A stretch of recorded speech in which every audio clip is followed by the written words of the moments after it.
მოგესალმებით, დღეს განვიხილოთ ესეთი პროგრამა, რომელიც ასე ვთქვათ, უკან აბრუნებს წაშლილ ფაილებს. ნუ შეიძლება რაღაც ფაილი წაგვიშალოს და გინეს მისი უკან დაბრუნება. მსგავსი პროგრამები არსებობს, მაგრამ ამ ჯობზე რა თქმა უნდა არ დაილევა, არსებობს კიდევ ერთი და იქნება ალბათ კიდევ რამოდენიმე. მოკლედ, განვიხილოთ ეს პროგრამა. შემდეგი სახელწოდებით, ახალია 2013 წელი და ასე შემდეგ.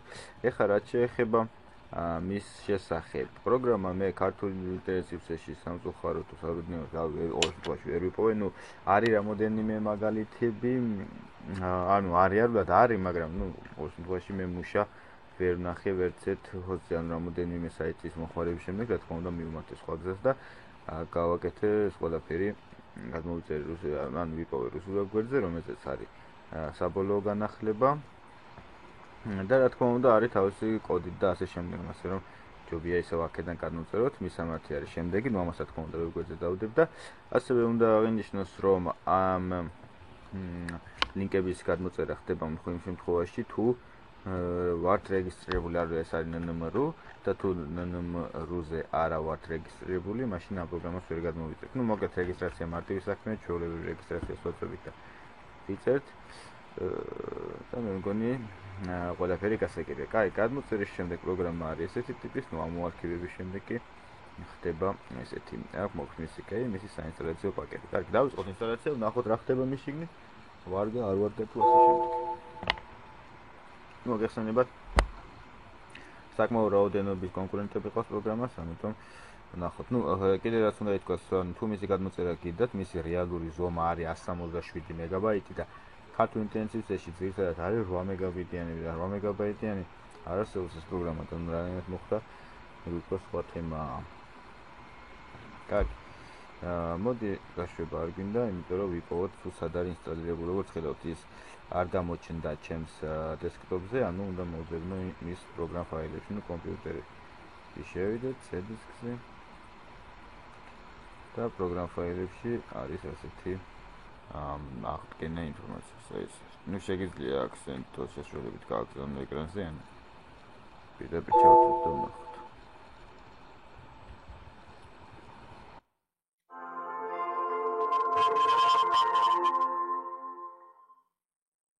ასე, მოკლედ პროგრამას საკმაოდ ბევრი ფუნქციები აქვს, როგორც ერთი შეხედვით ჩანს, მაგრამ ახლა ეს ყველაფერს რა თქმა უნდა ვერ განვიხილავთ, მასთან უნდა იმუშაოთ და შემდეგ გავიგებთ.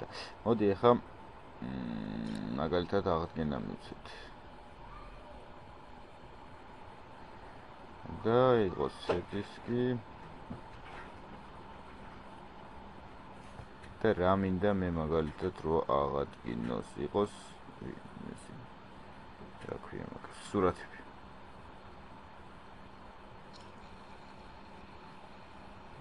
მეტი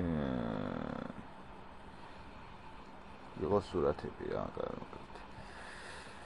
ვიცით სკანირება.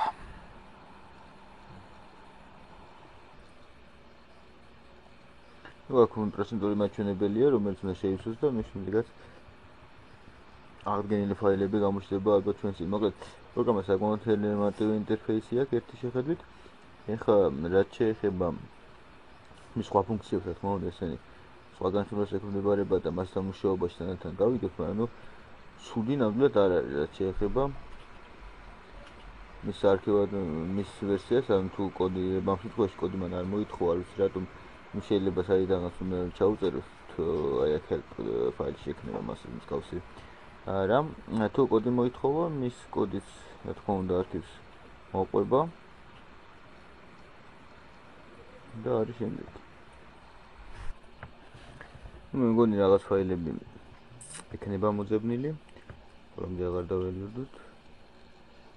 იცით სტოპი და ნახოთ.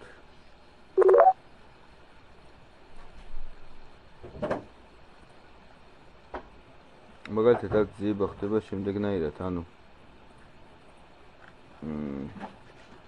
გაწითლებულიაც არის ისინი, რა თქმა უნდა, ის აღდგენა შეუძლებელია. ასევე რაც შავად არის, მათი აღდგენა შესაძლებელია. მოკლედ ნახოთ ეხლა ჩვენ აქ ეკრანზე რა ხდებოდა.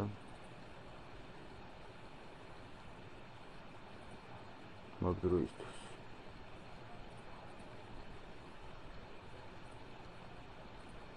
მაგალითად აი ჩემი ლოგო აღადგინა, ეს ლოგო ახალც არის.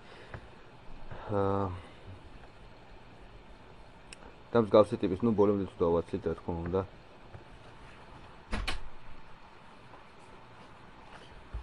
გარკვეული მონაცემების აღდგენას მოახდინეს და ეხლა რაც რიცხვები ეწერება, მათი აღდგენა შეუძლებელია. კი ბატონო, ეხლა როდესაც აღადგინა, როგორც ხედავთ, აქ თავისი სახელი დააწერა, ალბათ ეს რეგისტრაციის შემდეგ მოშორდება, მე მგონი აზრი გასაგებია, პროგრამის საშუალებით შესაძლებელია აღვადგინოთ წაშლილი ფაილები, მივუთითებთ რა ფაილი გვინდა და ასე შემდეგ. ეხლა მოდი შევიყვანოთ მისი საიდენტიფიკაციო ნომერი. კოდი, რომელიც მას მოყვა. ეს არის სახელი.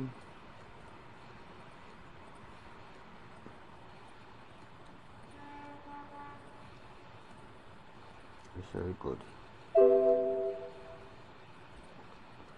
ხო, ძალიან კარგი, ანუ ეს ყველაფერი წარმატებით დასრულდა.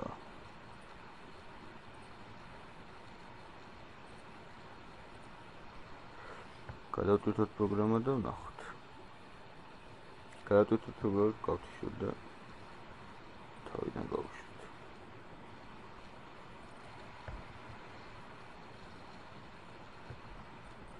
იმ პრინციპში ჯერ ვნახოთ რა ხდება კოდირებაში. მე მგონი კოდი არ შევიდა, მაგრამ ძირითადად ალბათ აღდგენის სურათებს თავის ლოგოს დაახატავს ულიცენზიო ვერსია. ამ შემთხვევაში არ არის კოდირება სწორი, შეიძლება იტყოს, ანუ შეიძლება თქვენთან იმუშაოს, რა ვიცი, არ მგონი არ იმუშაოს, მაგრამ მაინც. ხო და ამ შემთხვევაში ეს სხვა ვერსია ვერ ვიშოვე და ესეც არც ისე ცუდია. ეხლა რაც შეეხება სხვა ფუნქციებს, საკმაოდ რაოდენობის ფუნქციები, ეს როგორც ხედავთ. და შეუძლია გარკვეული ფუნქციები ჩატარება. მასთან ასევე შეუძლია განახლება ფაილების, თავისი დისკის შექმნა და ასე შემდეგ. ძალიან ბევრი ფუნქციები აქვს. ახლა ყველაფერს რა თქმა უნდა ვერ განვიხილავთ, მაგრამ ძირითადი აზრი, მგონი გასაგებია პროგრამის საშუალებით შესაძლებელია ნებისმიერი ფაილის აღდგენა, ასევე შეუძლია ბექაპები, ანუ ამახსოვრებს კომპიუტერი იმ დროზე, როცა ახლა ჩვენ გვაქვს და მე უკან გადავახვიო და ასე შემდეგ. ამასთან ერთად მასთან მუშაობაში გავიგებ თუ რა თქმა უნდა გვაინტერესებს. ძირითადი ფუნქცია განვიხილეთ, წარმატებით.